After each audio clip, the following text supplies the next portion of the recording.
सरोजेंद्र सनातनी में आप सभी का स्वागत है। हम सुन रहे हैं ऑटोबायोग्राफी ऑफ ए योगी, योगी कथामृत।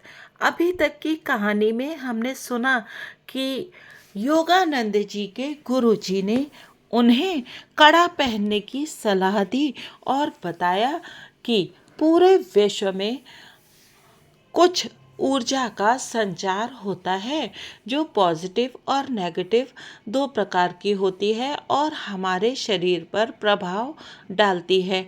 तो हम यदि ग्रह शांति के लिए कुछ कड़े आदि और रत्न पहनते हैं तो उससे हमारी ऊर्जा का बैलेंस हो जाता है। अब आगे की कथा सुनते हैं। प्रकरण 17, शशि और 3 नीलम। तुम्हारी और मेरे बेटे की स्वामी श्री युक्तेश्वर जी के बारे में इतनी ऊंची धारणा होने के कारण ही मैं किसी दिन उनसे मिलने आ जाऊंगा। डॉक्टर नारायण चंद्र राय के स्वर से यह स्पष्ट था कि वे केवल मूर्खों की सनक के प्रति सौजन्य दिखा रहे थे। मतांतरण करने वालों की परंपरा के अनुसार मैंने अपने रोष को अंदर ही दबा लिया। ये डॉक्टर महोदय जो पशु चिकित्सक थे, विचारों से पक्के नास्तिक थे। उनके युवा पुत्र संतोष ने मुझसे उनमें रुचि लेने के लिए अनुनय विनय किया था। अभी तक तो मेरी अमूल्य सहायता कुछ अदृश्य स्तर पर ही प्रतीत हो रही थी। दूसरे दिन डॉक्टर राय मेरे साथ श्री रामपुर आश्रम में आए। श्री युक्तेश्वर जी के साथ अल्पकालिक साक्षात्कार के बाद, जिसका अधिकांश समय दोनों ओर से दृढ़ मौन में ही कट गया था, वे हठात वहां से निकलकर चल पड़े। किसी मरे हुए मनुष्य को आश्रम में लाने का क्या प्रयोजन है? कोलकाता के उस नास्तिक के चले जाने के बाद जैसे ही दरवाजा बंद हुआ, श्री युक्तेश्वर जी मेरी और प्रश्न सूचक दृष्टि से देखते हुए पूछने लगे, गुरुदेव, डॉक्टर तो जीते जागते मनुष्य हैं, किंतु शीघ्र ही वे मरने वाले हैं। मैं स्तब्ध रह गया। गुरुदेव, इससे उनके बेटे को भयंकर आघात लगेगा। संतोष को अभी भी आशा है कि समय उसके पिता के भौतिकवादी दृष्टिकोण को बदल देगा। मैं आपसे प्रार्थना करता हूँ, गुरुदेव, उनकी सहायता कीजिए। ठीक है, तुम्हारी खातिर। गुरुजी का चेहरा भाव शून्य था। यह अहंकारी घोड़ा डॉक्टर भीतर ही भीतर मधुमेह की बीमारी से जर्जर हो चुका है, परंतु उसे इसकी जानकारी नहीं है। 15 दिन में वह बिस्तर पकड़ लेगा। चिकित्सक जवाब दे देंगे। उसका इस लोक से विदा होने का नैसर्गिक समय आज से 6 सप्ताहों के पूरे होते ही तय है, किंतु तुम्हारी मध्यस्थता के कारण उस दिन वो अच्छा हो जाएगा। परंतु एक शर्त है, उसे ग्रह शांति के लिए कड़ा पहनना पड़ेगा। वह निसंशय ही ऑपरेशन से पहले कोई घोड़ा जैसी उछल कूद करता है, वैसी ही उग्रता के साथ प्रतिकार करेगा। इतना कहकर गुरुदेव हंस पड़े। कुछ देर मौन छाया रहा, जिसमें मैं यही सोचता रहा कि संतोष और मैं खुशामद का कौन सा तरीका अपनाकर डॉक्टर को सहमत करा पाएंगे। श्री युक्तेश्वर जी ने कुछ और बातें कही। जैसे ही वो अच्छा हो जाएगा, उससे कहो कि वो मांसाहार ना करे, किंतु वह इस परामर्श को नहीं मानेगा और 6 महीनों में जब उसे अपना स्वास्थ्य पूर्णतः अच्छा लग रहा होगा, अचानक चल बसेगा। मेरे गुरु ने आगे कहा, जीवन के ये 6 अतिरिक्त महीने उसे केवल तुम्हारी प्रार्थना के कारण दिए जा रहे हैं। दूसरे दिन मैंने संतोष को बताया कि वो जौहरी को कड़ा बनाने के लिए कह दे। 1 सप्ताह में कड़ा बनकर आ गया, परंतु डॉक्टर ने उसे पहनने से इनकार कर दिया। मेरा स्वास्थ्य एकदम ठीक है। तुम लोग इस ज्योतिष की अंधश्रद्धा को मेरे मन में कभी प्रवेश नहीं दिला सकते। डॉक्टर युद्ध के लिए ललकारने की दृष्टि से मेरी ओर देख रहे थे। मुझे कौतुक के साथ स्मरण हो आया कि गुरुदेव ने इस आदमी की अड़ियल घोड़े के साथ योग्य ही तुलना की थी। 7 दिन बीत गए, डॉक्टर अचानक बीमार हो गए और तब नम्रता के साथ कड़ा पहनने के लिए राजी हो गए। 2 सप्ताहों बाद उनका इलाज करने वाले डॉक्टर ने मुझे बताया उनके बचने की कोई आशा नहीं है। उन्होंने मधुमेह से उनके शरीर में भीतर ही भीतर हुई विध्वंसकारी क्षति का विस्तार सहित वर्णन भी मुझे सुना दिया। मैंने असहमति में सिर हिलाकर कहा, मेरे गुरु ने कहा है कि 1 महीने की रुग्णता के बाद डॉक्टर राय ठीक हो जाएंगे। डॉक्टर अविश्वास से मेरी ओर देखते ही रह गए, परंतु 15 दिन बाद सकुचाते हुए वे मेरे पास आए। डॉक्टर राय पूर्णतः स्वस्थ हो गए हैं, वे बोल पड़े। मेरे देखने में यह सबसे विस्मयचकित कर देने वाली घटना है। इससे पहले कभी भी मैंने किसी मरणासन्न व्यक्ति को इस प्रकार अकल्पनीय रूप से स्वस्थ होते नहीं देखा। तुम्हारे गुरु सचमुच रोग मुक्त करने वाली शक्ति से संपन्न कोई सिद्ध पुरुष हैं। डॉक्टर राय से एक भेंट के बाद, जिसमें मैंने मांसाहार वर्जित करने की श्री युक्तेश्वर जी की सलाह दोहरा दी, मैं 6 महीने तक फिर उनसे नहीं मिला। एक दिन शाम को मैं अपने घर के बरामदे में बाहर बैठा हुआ था, तो वे मुझसे बातें करने के लिए थोड़ी देर रुक गए। अपने गुरु से बोल दो कि बार बार मांसाहार करने से ही मैंने अपनी पुरानी शक्ति फिर से पूर्णता प्राप्त कर ली है। भोजन के बारे में उनकी अवैज्ञानिक कल्पनाओं का मुझ पर कोई असर नहीं पड़ा। ये सच था कि डॉक्टर राय पूर्ण स्वास्थ्य की साक्षात मूर्ति दिखाई पड़ रहे थे, किंतु संतोष दूसरे ही दिन पड़ोस के अपने घर से दौड़ता हुआ मेरे पास आया। आज सुबह पिताजी की मृत्यु हो गई। गुरुजी के साथ मेरे अनेक अनुभवों में से ये अनुभव सबसे विलक्षण था। उन्होंने उस विद्रोही पशु चिकित्सक को उसके अविश्वास के बावजूद रोग मुक्त कर दिया और पृथ्वी पर उसके जीवन की नैसर्गिक अवधि 6 महीनों से बढ़ा दी, केवल इस कारण कि मैंने इसके लिए आतुर विनती की थी। भक्त की उत्कृष्ट प्रार्थना को पूर्ण करने में श्री युक्तेश्वर जी अपार दया के सागर थे। अपने मित्रों को श्री युक्तेश्वर जी के पास ले आना मेरा सबसे बड़ा सौभाग्य था। उनमें से अनेक कम से कम आश्रम में पढ़े लिखे लोगों में प्रचलित नास्तिकता का अपना जामा उतार फेंकते थे। मेरा एक मित्र शशि अनेक रविवार श्री रामपुर में आश्रम में बिताता था। गुरुदेव उसे बहुत चाहने लगे थे, पर उन्हें उसके उच्छृंखल और असंयत जीवन पर खेद होता था। शशि, अगर तुमने अपने तौर तरीके नहीं बदले तो अब से 1 साल में तुम घातक रूप से बीमार हो जाओगे। श्री युक्तेश्वर जी मेरे मित्र की ओर प्रेम भरे रोष के साथ देख रहे थे। मुकुंद साक्षी है, बाद में मत कहना कि मैंने तुम्हें सावधान नहीं किया था। शशि ने हंसकर कहा, गुरुदेव, मेरी शोचनीय दशा में मेरे भाग्य को नियंत्रित करने वाली शक्तियों को मेरे प्रति दीन वत्सल बनाने का भार मैं आप पर छोड़ता हूँ। मैं सुधरना तो चाहता हूँ, पर मेरा मन अति दुर्बल है। पृथ्वी पर मेरे रक्षणकर्ता केवल आप ही हैं। मैं किसी और बात में विश्वास नहीं करता। तो कम से कम 2 कैरेट का एक नीलम तुम धारण करो, उससे तुम्हारी सहायता होगी। मैं उसे खरीदने में असमर्थ हूँ, और वैसे भी गुरुजी, यदि कोई विपत्ति आ ही जाती है तो मुझे पूरा विश्वास है कि आप मेरी रक्षा करेंगे। तुम 1 वर्ष के अंदर 3 नीलम लेकर आओगे, पर तब उनसे कोई लाभ नहीं होगा, श्री युक्तेश्वर जी ने कहा। थोड़ी बहुत फेरबदल के साथ यही बातें नियमित रूप से चलती रहती थी। मैं सुधर नहीं सकता, शशि हास्यप्रद निराशा के स्वर में कहता, और आप में मेरा विश्वास मेरे लिए किसी रत्न से अधिक मूल्यवान है गुरुदेव। 1 वर्ष बीत गया। एक दिन मैं कोलकाता में गुरुदेव के एक शिष्य नरेन बाबू के घर में गुरुदेव से मिलने गया, जहाँ वे ठहरे हुए थे।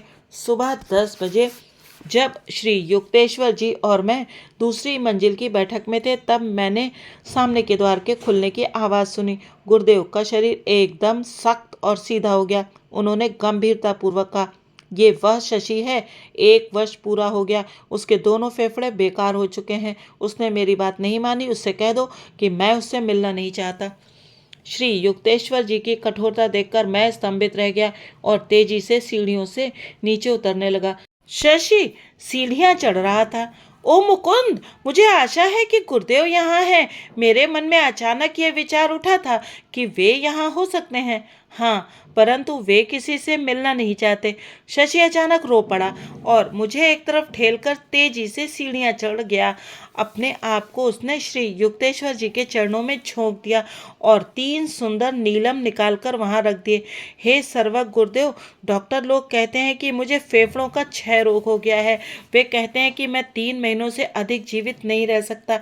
आपकी सहायता के लिए मैं आपसे विनम्र प्रार्थना करता हूँ। मैं जानता हूँ कि आप मुझे रोग मुक्त कर सकते हैं। अपने जीवन की चिंता करने में अब थोड़ी देर नहीं हो गई है? अपने रत्न यहाँ से लेकर चले जाओ। उनकी उपयोगिता का समय बीत चुका है। और तब गुरुदेव कठोर मौन धारण करके पत्थर की मूर्ति के समान निर्विकार चेहरे से बैठे रहे। बीच बीच में केवल दया की भीख मांगते हुए शशि की सिसकियां सुनाई दे रही थी। मेरे अंतर्मन में एक ऐसी दृढ़ धारणा जगी कि श्री युक्तेश्वर जी रोग मुक्त करने की दैवी शक्ति में शशि के विश्वास की गहराई की केवल परीक्षा ले रहे हैं। इसीलिए 1 घंटे का तनावपूर्ण समय बीतने के बाद जब श्री युक्तेश्वर जी ने मेरे साष्टांग प्रणत मित्र पर सहानुभूतिपूर्ण दृष्टि डाली तो मुझे कोई आश्चर्य नहीं हुआ। उठो शशि, दूसरे के घर में तुमने कितनी गड़बड़ मचा रखी है। ये नीलम जौहरी को वापस कर दो। इन पर खर्च करने की अब आवश्यकता नहीं, परंतु गृह शांति का एक कड़ा ले आओ और उसे पहनो। घबराओ मत, कुछ ही सप्ताहों में तुम ठीक हो जाओगे। शशि की मुस्कुराहट ने उसके अश्रुसिक्त चेहरे को ऐसा उज्जवल बना दिया जैसे भीगे हुए आर्द्र प्रतीत होते भूप प्रदेश पर अचानक सूर्य की किरणें निकल आई हों। पूज्य गुरुदेव, क्या मैं डॉक्टरों की दवाएं भी लेता रहूं? जैसा तुम चाहो, उन्हें चाहे लो या फेंक दो, इसे कोई फर्क नहीं पड़ता। अब तुम्हारा क्षय रोग से मरना उतना ही असंभव है जितना सूर्य और चंद्र का आपस में अपने स्थान बदलना। फिर अचानक श्री युक्तेश्वर जी कह उठे, इससे पहले कि मेरा विचार बदल जाए, अब यहाँ से चले जाओ। घबरा कर उन्हें तुरंत नमस्कार कर शशि शीघ्रता से वहाँ से चला गया। अगले कुछ सप्ताहों में मैं अनेक बार जाकर उससे मिला और दिन प्रतिदिन उसकी बिगड़ती अवस्था देखकर हैरान रह गया। शशि आज की रात नहीं निकाल सकता। उसके डॉक्टर के इन शब्दों को सुनकर और मेरे मित्र के अस्थि पंजर देह को देखकर मैं शीघ्र अतिशीघ्र श्री रामपुर जा पहुंचा। मेरे अश्रुपूरित वृत्तांत को गुरुदेव निष्प्रह भाव से सुनते रहे। तुम यहाँ मुझे परेशान करने क्यों आ गए? तुम्हारे सामने ही तो मैंने शशि को स्वास्थ्य लाभ का आश्वासन दिया था। अत्यंत श्रद्धा के साथ उन्हें नमस्कार कर मैं दरवाजे की ओर बढ़ा। श्री युक्तेश्वर जी ने विदाई सूचक एक भी शब्द मुंह से नहीं निकाला, बल्कि गहरे मौन में डूब गए। उनकी पलकें झपकना बंद हो गईं, नेत्र अर्धोन्मीलित हो गए, नेत्रों की दृष्टि किसी दूसरे लोक में लग गई। मैं तुरंत लौटकर कोलकाता में शशि के घर गया। विस्फारित नेत्रों से मैं देखता ही रह गया। मेरा मित्र उठकर बैठा हुआ दूध पी रहा है। ओ मुकुंद, क्या चमत्कार हुआ! 4 घंटे पहले मैंने अपने कमरे में गुरुदेव की उपस्थिति अनुभव की और उसी क्षण मेरे भयंकर रोग के लक्षण गायब हो गए। मुझे लगता है कि उनकी कृपा से मैं पूर्ण स्वस्थ हो गया हूँ। कुछ ही सप्ताहों में शशि इतना हृष्टपुष्ट और स्वस्थ हो गया जितना पहले कभी नहीं था, परंतु इस रोग मुक्ति पर उसकी प्रतिक्रिया में कृतज्ञता की झलक आ गई। वह श्री युक्तेश्वर जी के दर्शनों के लिए फिर कभी शायद ही आया हो। एक दिन उसने मुझे बताया कि उसे अपने पूर्व जीवन के ढंग से इतना खेद हो रहा था कि गुरुदेव के सामने जाने में उसे लज्जा आती थी। मैं इसी निष्कर्ष पर पहुंचा कि शशि की बीमारी ने उस पर परस्पर विरोधी परिणाम किया था। एक और उसकी इच्छा शक्ति को दृढ़ कर दिया था, तो दूसरी ओर उसके आचार विचार को खराब कर दिया था। स्कॉटिश चर्च कॉलेज में मेरी पढ़ाई के पहले 2 वर्ष समाप्त होने को आ रहे थे। कक्षा में मेरी उपस्थिति अत्यंत कम रही थी। मैंने जो कुछ थोड़ी सी पढ़ाई की थी वो भी केवल अपने परिवार के लोगों को शांत रखने के लिए की थी। मेरे 2 गृह शिक्षक नियमित रूप से मेरे घर आया करते। मैं नियमित रूप से अनुपस्थित रहता। अपने छात्र जीवन में कम से कम इस एक बात में अपनी नियमितता मुझे दिखाई पड़ती है। भारत में कॉलेज की 2 वर्ष की सफल पढ़ाई के बाद इंटरमीडिएट आर्ट्स का डिप्लोमा मिलता है। उसके बाद और 2 वर्ष की पढ़ाई करने के बाद विद्यार्थी अपनी बीए की डिग्री की आशा कर सकता है। इंटरमीडिएट आर्ट्स की वार्षिक परीक्षा भयंकर संकट बनकर सामने खड़ी थी। मैं पूरी भाग गया जहाँ मेरे गुरुदेव कुछ सप्ताह रहने के लिए गए थे, मन में ये धुंधली सी आशा लिए हुए कि वे कहेंगे मुझे परीक्षा देने की आवश्यकता नहीं। मैंने उन्हें परीक्षा के लिए अपने तैयार ना होने की बात बताई। श्री युक्तेश्वर जी सांत्वनादायक ढंग से मुस्कुराए। तुमने पूर्ण मन लगाकर अपने आध्यात्मिक कर्तव्यों का पालन किया है, अतः कॉलेज के कार्य की उपेक्षा स्वाभाविक ही थी। अब इस अगले सप्ताह भर कठोर परिश्रम के साथ पढ़ाई करो, तुम्हें इस परीक्षा में सफलता मिल जाएगी। बीच बीच में मन में उठने वाले तर्क संगत संदेहों को दृढ़ता के साथ दबा देता हुआ मैं कोलकाता लौट आया। अपनी मेज पर पड़ी पुस्तकों के पहाड़ को देखकर मुझे जंगल में रास्ता भटके किसी मुसाफिर जैसा लग रहा था। लंबे समय तक ध्यान करने के बाद मेरे मन में श्रम बचत की एक युक्ति आई। प्रत्येक पुस्तक को कहीं भी खोलकर जो भी प्रश्न सामने आता उसी का मैं केवल अध्ययन करता। इस प्रकार 1 सप्ताह तक प्रतिदिन 18 घंटे तक पढ़ाई करने के बाद मैं अपने आप को रटने की कला में निपुण मानने लगा। आगामी दिनों में परीक्षा के दौरान ये सिद्ध हो गया कि इस प्रकार की दैवाधीन या अस्त व्यस्त प्रतीत होने वाली मेरी पढ़ाई की पद्धति योग्य ही थी। सभी विषयों में मैं न्यूनतम से अत्यल्प ही अधिक अंकों से ही क्यों न हो पास हो गया। मित्रों और परिजनों द्वारा किए गए अभिनंदन में आश्चर्योद्गार भी इस तरह से शामिल थे कि सुनते ही हंसी आती थी। पुरी से जब श्री युक्तेश्वर जी लौट आए तो उन्होंने मुझे एक सुखद आश्चर्य दिया। कोलकाता में तुम्हारी पढ़ाई समाप्त हुई, उन्होंने कहा। अब मैं ऐसी व्यवस्था करता हूँ कि तुम विश्वविद्यालय की अगले 2 वर्षों की पढ़ाई श्री रामपुर में रहकर ही कर सको। मैं उलझन में पड़ गया। गुरुदेव, इस कस्बे में तो बीए का कोर्स नहीं है। वहाँ उच्च शिक्षा की एकमात्र संस्था श्री रामपुर कॉलेज ही थी और वहाँ केवल इंटर तक की पढ़ाई की व्यवस्था थी। गुरुदेव के चेहरे पर शरारत भरी मुस्कुराहट उभर आई। अब तुम्हारे लिए बीए का कॉलेज बनाने की खातिर चंदा जमा करते घूमने की तो मेरी उम्र नहीं रही। लगता है मुझे किसी और माध्यम से ये व्यवस्था करनी पड़ेगी। 2 महीने बाद श्री रामपुर कॉलेज के अध्यक्ष प्रोफेसर हॉवेल्स ने सार्वजनिक घोषणा की कि 4 वर्ष का डिग्री कोर्स शुरू करने के लिए पर्याप्त धन एकत्रित करने में उन्हें सफलता मिल गई है। श्री रामपुर कॉलेज कोलकाता विश्वविद्यालय की संबंध शाखा बन गया। उस कॉलेज में बीए के कोर्स के लिए दाखिला लेने वाले प्रथम छात्रों में मैं एक था। गुरुजी, आप मेरे प्रति कितने दयालु हैं। ना जाने कितने दिनों से मेरी इच्छा थी कि कोलकाता छोड़कर यहाँ श्री रामपुर में ही मैं प्रतिदिन आपके पास रहूं। प्रोफेसर हॉवेल्स को स्वप्न में भी इसकी कल्पना नहीं होगी कि उनकी सफलता में आपकी मौन सहायता का कितना हाथ है। श्री युक्तेश्वर जी ने कृत्रिम कठोरता से मेरी ओर देखा। अब तुम्हें ट्रेन पर इतने सारे घंटे नहीं बिताने पड़ेंगे और पढ़ाई के लिए बहुत सारा खाली समय मिलेगा। शायद अब तुम आखिरी समय में रट रट कर पास होने वाले न रहकर सच्चे अध्ययनकर्ता विद्यार्थी बनोगे। परंतु उनके स्वर में कहीं विश्वास का अभाव लग रहा था। और हाँ शशि, 1936 में मैंने एक मित्र से सुना कि शशि का स्वास्थ्य तब भी अत्यंत उत्तम था। आज का ये प्रकरण यहीं समाप्त होता है। जीवन में गुरु कृपा और विश्वास क्या क्या चमत्कार कर सकते हैं ये सभी लोग जानते ही होंगे, क्योंकि कहीं न कहीं कभी न कभी हर एक व्यक्ति को ईश्वरीय सहायता का आभास होता ही है। कई बार हम उसे संयोग मानकर टाल देते हैं, किंतु जब बार बार ऐसी स्थितियां उत्पन्न होती हैं तो अपने ऊपर ईश्वर की कृपा समझनी चाहिए। अगला प्रकरण क्या है ये जानने के लिए सुनते रहिए योगी कथामृत की ये सुंदर कथा। यदि आपको ये वीडियो पसंद आया हो तो कृपया वीडियो को लाइक कीजिएगा और चैनल को सब्सक्राइब कीजिएगा। वीडियो देखने के लिए आप सभी का धन्यवाद। समस्त गुरु चरणों में सादर नमन।